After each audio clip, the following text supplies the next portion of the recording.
বাবা আমাকে একটু আশীর্বাদ করো। কি হয়েছে তোর? কিসের আশীর্বাদ করবি? বাবা আজি মুই সন্ধ্যার সময় যাত্রাপালা অভিনয় করিবার যাব, মোক ভালো দেখি একটা অভিনয় শিখি দে বাবা। অভিনয় শিখিব, এটা তো ভালো কথা। কি অভিনয় শিখি দাও? হ্যাঁ, এই অভিনয়টা শুন। তুমি যেমন করছো ওমনি করবো, ঠিক আছে? ঠিক আছে।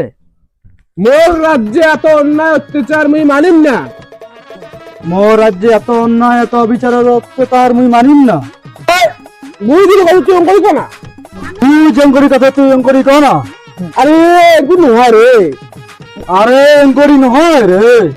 আরে মুই এই বেটা ধরি কি করো রে? আরে মুই এই বেটা দেরি করো কি রে? আরে ভালো করি কো না। আরে ভালো করি কো না। আরে দুটো হান দেখো, দুটো হান। এই জোতা হান দেখছি রে, জোতা হান। আজ তো মারা গেল। আজ তো মারা গেল। আল্লাহর বেটা করে অভিনয়। আমার বেটা তোর অভিনয়। আল্লাহর বেটা করে অভিনয় পাচ্ছে।